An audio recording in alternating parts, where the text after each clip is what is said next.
que causa despontuação em um campeonato de fisiculturismo. E eu tenho certeza que depois dessa aula, a tua apresentação, ou a tua preparação, ou a preparação do teu atleta, ela vai melhorar. Ou você vai errar menos. De onde que vieram esses erros? Esses erros vêm de um somatório de mais de 5 anos que eu estou na arbitragem e da minha experiência como treinador, como preparador de atletas de bodybuilding. Então, esses são os erros mais cometidos em campeonatos. Então, pode ser que você já saiba de algumas informações e pode ser que outras informações elas venham a somar, a melhorar a tua apresentação. Então, o primeiro e o erro mais grotesco que eu considero uma preparação é não treinar as poses. Então, é inadmissível um atleta da categoria Men's Physique que a gente pede atletas totalmente de frente e um quarto de volta à direita. Aí todo mundo gira para a direita e ele gira para a esquerda. Gente, quando acontece isso, e a gente percebe que não é de nervosismo, que uma coisa é o atleta estar nervoso. O estranho seria se ele não estivesse nervoso. Então é normal todo mundo estar nervoso, principalmente no campeonato estreante. O que não é normal? O atleta não saber nem as poses. Estou cansado de arbitrar campeonatos que o atleta não sabe os sentidos dos quartos de volta, que o Men's Physique não sabe nem desfilar. Ou seja, é como se existisse uma preocupação muito grande em treinar e fazer dieta e o principal ele não faz. Vou te fazer um comparativo bem simples. O que faz um jogador de futebol? Ele faz gols. Então, um jogo, o objetivo máximo do jogo, cada atleta tem uma função, mas o objetivo máximo do jogo é fazer gols. O que faz um jogador de basquete? Colocar a bola na cesta. O que faz um atleta da natação? É nadar cada vez mais rápido. O que faz um atleta do atletismo que corre os 100 metros rasos? É correr cada vez mais rápido. O que faz um fisiculturista? Já pensou? O que faz um atleta de fisiculturismo? Imagina que você é atleta. Então alguém chega e pergunta para ti, o que você faz? Como que você compete? Você vai dizer o quê? Eu poso. Eu realizo o meu esporte através de uma apresentação. Ou seja, as pessoas não se preocupam proporcionalmente com isso. É inadmissível você treinar pose faltando 2 semanas para o campeonato, ou 3 semanas para o campeonato. Tem atleta que vai competir, sequer ele leva música. A gente observa que o nível de comprometimento e o nível de esforço que o atleta tem, gente, é muito baixo. Então é inadmissível, isso não é aceitável o atleta não saber as poses. E não adianta você dizer assim, professor, eu não tenho um treinador correto. Beleza, isso dá para entender em certas partes. Você não tem um treinador, mas tem tanta informação na internet. Se você colocar no YouTube, tem muita informação legal. Se você colocar, seguir atletas que trabalham com isso, os caras passam informação de graça. Então, hoje, só não se atualiza quem não quer. Tá? Então, para isso, é uma coisa que eu não aceito. Não existe justificativa. Um bodybuilder subir na categoria e ele não saber quais são as 7 poses compulsórias e quais são a ordem delas. É inadmissível. O atleta não treinar pose. Então, esse é o erro que eu vejo com maior frequência, infelizmente. Segundo erro, e talvez não tão grave assim como o primeiro, eu considero esse aqui o primeiro, e o mais grave, é confundir o fisiculturismo amador com o profissional. Pega lá o fisiculturismo profissional, o atleta sobe de máscara, ele dança, ele sobe de capa. Gente, aquilo é um show. Realmente é um show.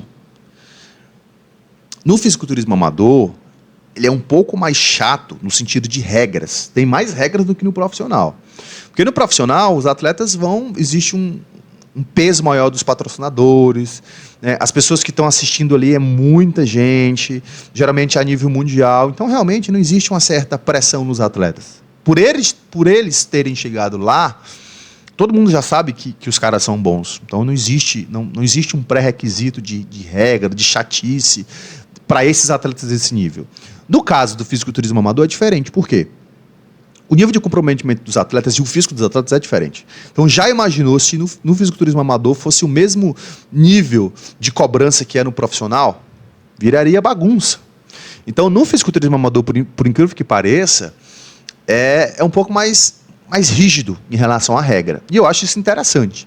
E aí, eu não vou entrar no mérito de federação, mas por exemplo, vou citar o exemplo da IFBB, da NPC, da NABA, da WFF, Cada federação, ela vai ter as suas regras, ela vai ter o que é permitido e vai ter o que não é.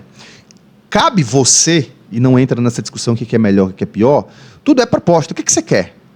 Então vê ali o que te encaixa melhor, o que talvez o teu físico naquela federação, talvez ele se encaixe melhor, né, no nível de exigência, de como que é o padrão da categoria, e você vai para lá, te abraça e acabou. Não existe nenhuma bronca em relação a isso.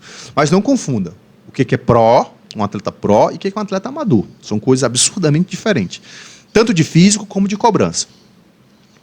O terceiro erro aqui, não olhar para a arbitragem. Esse é um erro que talvez eu considero, eu não digo tranquilo, mas é um erro que a gente vê com muita frequência por conta do nervosismo.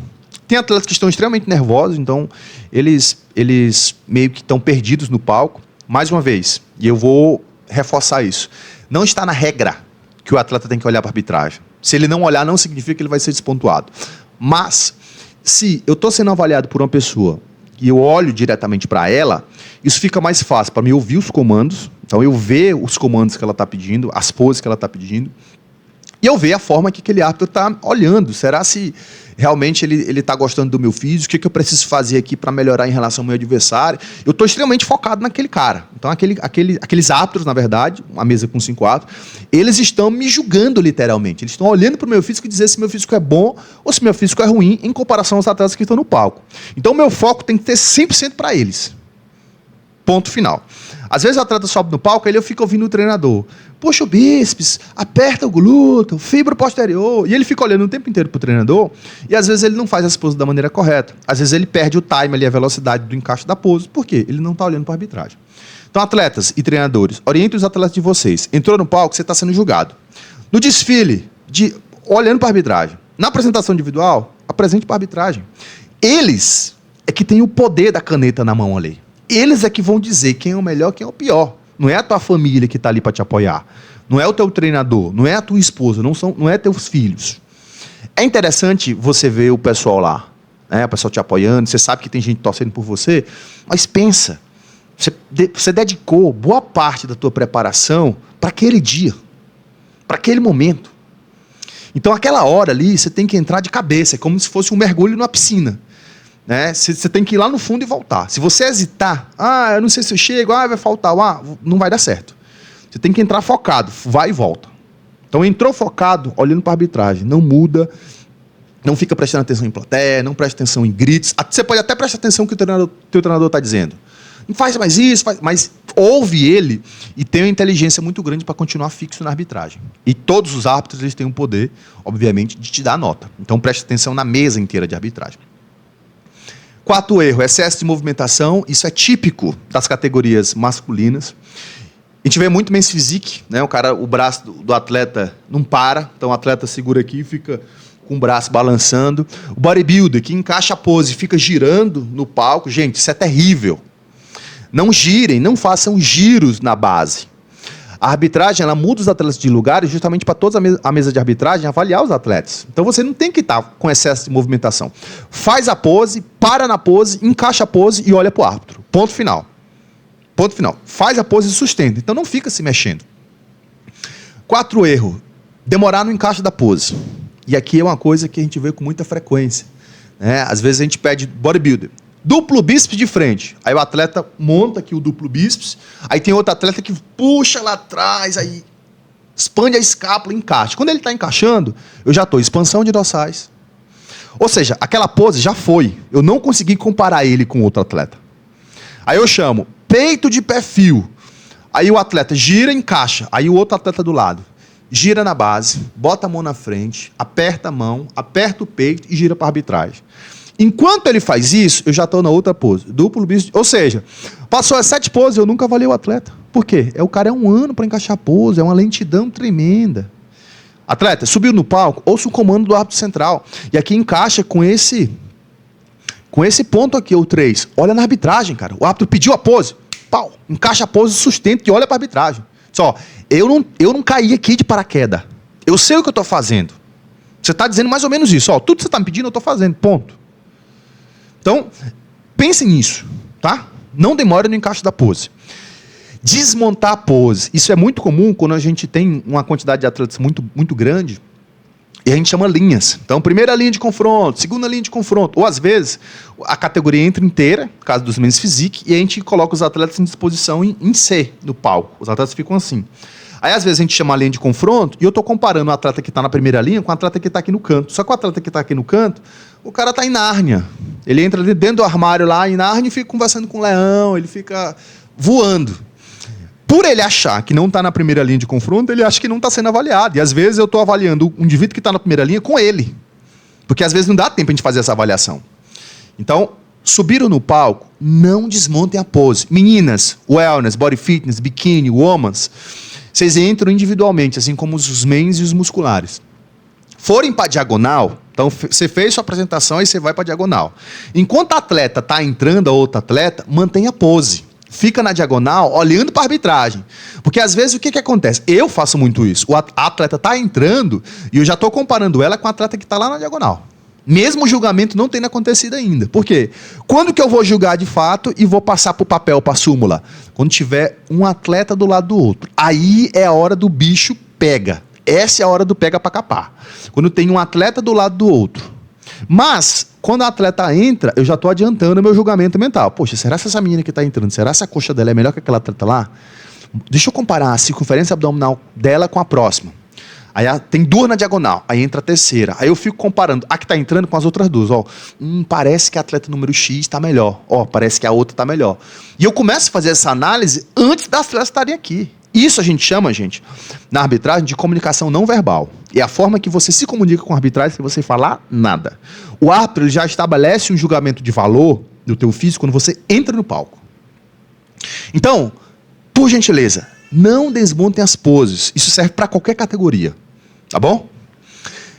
Não treinar coreografia, e aqui serve para não treinar a apresentação individual, né? Aqui eu coloquei a palavra coreografia, porque é mais comum, né? Mas o termo correto é apresentação individual.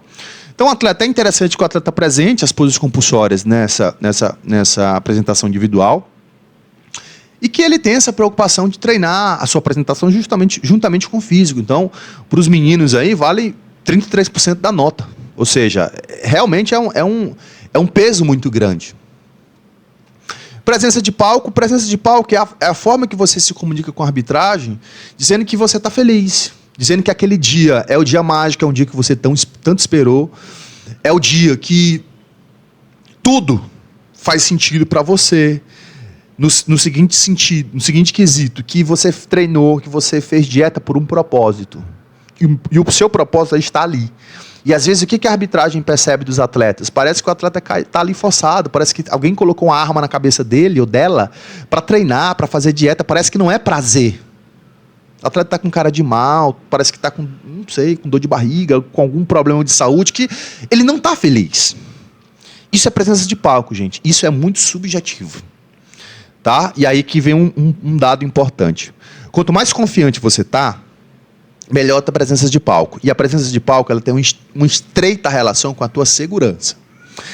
Quando que a gente observa que o atleta tem uma péssima presença de palco? Quando aquele atleta, a gente percebe que ele não treinou pose. Quando a gente percebe que ele não fez dieta e ele tem uma região do corpo que ele está tentando esconder, ele não fica de frente, ele gira o tronco de lado para aparentar uma cintura mais fina. Tudo isso um árbitro experiente ele percebe. De cara, na hora que você entra no palco e fica lado a lado com os atletas, o árbitro experiente ele já pega isso. Então, treinem isso para no dia vocês entrarem no automático. A menina entrar confiante, fazer um desfile bonito, olhar para a arbitragem, fazer poses com suavidade, com elegância. Os bodybuilders encaixarem a pose, olhar para a arbitragem, mostrar segurança, mostrar que você sabe o que você está fazendo. Mostrar que a próxima pose que o árbitro vai pedir, você já sabe que pose é, porque você treinou. Isso é presença de palco. Então, geralmente, quando a pessoa não tem presença de palco, é porque ela não fez o dever de casa. Excesso de desidratação. Gente, em categorias fitness, isso tem um peso maior. Então, Men's Physique, Muscular Physique, Bikini, Wellness, Fit Model, Woman's Physique, Body Fitness, é inadmissível um atleta com rosto de caveira. Eu chamo de atleta The Walking Dead, atleta zumbi. Isso fere a estética corporal. Porque eu vou relacionar o físico do atleta, né? Não é obrigado o atleta a ser bonito, porque a beleza ela é muito subjetiva, ela se manifesta de diversas formas. Mas o rosto do atleta precisa se comunicar com o físico. E às vezes a gente vê uma diferença muito grande, né? De como que o rosto está com o físico. Às vezes o rosto do atleta está de uma cor, o físico está de outra. Então parece que o atleta está com a hipoglicemia ali, está com o rosto branco, enfim, não é interessante. Então se preocupem com isso. E aqui a gente vê muito quando os atletas fazem manipulações muito drásticas de diuréticos ou de eletrólitos, existe medicação, existe fármacos no somatório, né? Então o atleta tanto manipulou ali eletrólitos como usou diurético. Então isso não pode acontecer. Abdômen dilatado, isso não é aceitável em nenhuma categoria. E isso é um critério de despontuação. O atleta vai perder uma colocação por conta do abdômen dilatado. Tiago, o que é um abdômen dilatado? É quando existe uma protusão abdominal bastante significativa que isso fere a estética do atleta. Isso é visível nos confrontos. Ah, Tiago, eu tenho um atleta que ele tem uma protusão abdominal, mas ele relaxa quando ele está de costa. Então, quando ele faz duplo bíceps de costa, expansão de dorsal e tríceps de pé-fio, por exemplo, até que nem tríceps de pé-fio, porque o atleta fica de lado. Mas nas outras poses, quando ele está de costa para arbitragem, ele relaxa o abdômen no intuito de descansar. Se isso não ferir a estética, deixando a cintura do atleta larga, não tem nenhum problema. O que não pode ficar claro é que esse atleta perdeu o X, ou que essa biquíni perdeu o Y, ou que essa wellness ela perdeu o Y de cabeça para baixo, ou que a body fitness, a Women's Physique, ela saiu do X, ou seja, a forma corporal ela foi violada porque existe uma protusão abdominal muito grande. Isso não é permitido, principalmente em categorias femininas, tá? Mas em todas as categorias isso vai ser despontuado. Ginecomastia. Então, o que é ginecomastia? Aumento da glândula mamária nos homens. E aqui, gente, a arbitragem, ela não julga a causa. Se é uma ginecomastia por fármaco, se é uma lipomastia por conta de um resquício de gordura de uma pessoa que foi obesa, não interessa, tá? A arbitragem, ela julga o que vê, independente da causa. Então, se liguem nisso e tomem cuidado com isso, tá? Mais uma vez, a ginecomastia é igual o abdômen dilatado. Tem atletas que antes de subir no palco, eles fazem algumas estratégias que eles diminuem essa ginecomastia, tá? Mas se a arbitragem olhar e ver isso ferir a estética, o atleta vai ser despontuado. Então isso é um critério importante de se analisar. SEALS. SEALS significa aplicação de óleos localizados. Então no curso, se você adquirir o curso, eu tenho uma aula inteira completa só sobre a aplicação de óleos localizados, que a gente não vai entrar no mérito da questão aqui. Mas óleos localizados, o atleta é desclassificado, ele vai para o último lugar automaticamente. Em momento nenhum árbitro ele tem o poder de dizer que você colocou ADE, dizer que você colocou androgenol, dizendo que você colocou betacrio, que você aplicou o que seja, óleo de cozinha, que você botou nada no braço. Porque a arbitragem ela analisa o externo, ela analisa a musculatura. Mas, mesmo a gente não podendo afirmar e o atleta negando veementemente, a gente consegue analisar o que fere a estética, o que fere o princípio da simetria e o princípio da proporção. Então, por exemplo, quando a gente olha para um atleta que ele tem uma panturrilha maior que a outra, a primeira pergunta é lesão? Será se é treinamento? Será se ele sofreu um acidente no calcanhar, ele cortou o calcanhar e ele perdeu mobilidade, ele tem uma panturrilha encurtada? Ou será se é aplicação de óleo? Quando ele fica de costas, geralmente, a hipertrofia dele, a panturrilha dele, é hipertrofiada distalmente? Por que a panturrilha dele, por exemplo, ela é mais aumentada no ponto medial da perna direita e da perna esquerda não é? Então a arbitragem, ela começa a se fazer algumas perguntas, até chegar à hipótese e dedução que possivelmente é uma aplicação. Então, nesse caso, gente, independente da arbitragem não conseguir afirmar, o atleta ele é desclassificado. Então, ele vai para o último lugar. É a única situação em que o atleta fica em último lugar, que ele é desclassificado. Todas as outras, ginecomastia, pintura mal feita, abdômen dilatado, ele perde uma colocação. Tá? Caso contrário, a aplicação, ele vai ser desclassificado. E, gente, se você já participou de campeonato, se você é estreante, na pesagem, a gente faz uma inspeção visual. Então, quem já participou de campeonato, já sabe como é que funciona. Quem é estreante, você vai se apresentar com roupa de competição, no dia da sua pesagem, e o árbitro central ou o diretor de arbitragem ele vai olhar para você e vai fazer uma inspeção visual justamente para verificar se você se encaixa naquela categoria, se você está com a vestimenta correta, se tem um possível ponto de aplicação. E na pesagem o árbitro nunca pega, por quê? Porque geralmente os atletas fazem quando sai da pesagem. E em 100% das vezes isso é desnecessário. Não tem necessidade de você fazer isso. Então, não corra o risco de você fazer uma preparação, de você investir em treino, em dieta, em fazer cardio, em uso de recursos ergogênicos, para chegar no dia você ficar em último lugar, porque alguém te deu a brilhante ideia de você aplicar algum óleo no teu músculo. Tá? Isso independente se é óleo ou se é, por exemplo, eu apliquei um estano e não foi absorvido. Gente, a arbitragem, mais uma vez, ela não analisa o motivo, ela analisa a estética. Então, independente do motivo, último lugar. Alterações estéticas, aqui no caso, a gente... É bem amplo, né, o conceito de alterações estéticas no bodybuilder, mas a gente pode falar espinhas. Então tem atleta que tem muita espinha, tem atleta que, por exemplo, o atleta nunca fez depilação com um barbeador e aí ele coloca na cabeça dele que faltando 2 dias para o campeonato, ou um dia antes do campeonato, ele faz uma depilação lá de braço, de peitoral, de costa, de abdômen com um barbeador. E aí no outro dia ele está extremamente inflamado. Gente, se vocês nunca fizeram tratamento a laser, se vocês nunca tiraram pelo na cera, se você nunca fez nada disso antes, se você não sabe como que a tua pele vai reagir, cara, não arrisca. Isso serve para tudo. Não vai arriscar. Então essas alterações estéticas entram. Lesões, então atletas que têm lesões em bíceps, em peitoral. Mais uma vez, se você é um posador nato, por isso que eu coloquei treinar pose ali no topo. Um treinador nato, um posador nato, perdão, ele consegue minimizar isso nas poses. E é isso que um cara inteligente faz, um atleta inteligente faz. Ele mostra o que ele tem de bom e ele esconde o que ele tem de ruim. Né? Ele tenta conciliar isso na pose. Quando você não sabe posar, esquece. Todos os defeitos do teu físico vão gritar no dia da competição. Um árbitro experiente, na hora que ele bate o olho no teu físico, ele sabe o que você tem de bom e o que você tem de ruim. Pelas tuas poses isso já fica claro. Então, essas alterações estéticas, elas são bem variadas. Então, entre a lesão, entre a espinha, entre a pele manchada, entre a tintura, né? O atleta está mal pintado, está todo manchado. Enfim, tudo que fere a estética, os atletas vão ser penalizados. Tatuagens. É um ponto bastante interessante de discussão. Não existe na regra que o atleta com muita tatuagem ele vai ser despontuado, mas a gente analisa a estética. Então, se o atleta tiver uma tatuagem muito fechada, que isso atrapalha a visualização dos segmentos corporais, que eu não consiga ver nível de profundidade de pele, que eu não consiga ver separação entre a musculatura, que isso comece a ferir o princípio da simetria, o princípio da proporção, esse atleta vai ser despontuado. Então, o que seria interessante? Quanto menos tatuagem o atleta tiver, melhor. Ou se o atleta tiver tatuagem, procurar cobrir com a pasta, procurar deixar que essa tatuagem não interfira e ele vai procurar algum meio, né? Ou na pintura, ou comprar uma pasta para esconder, enfim.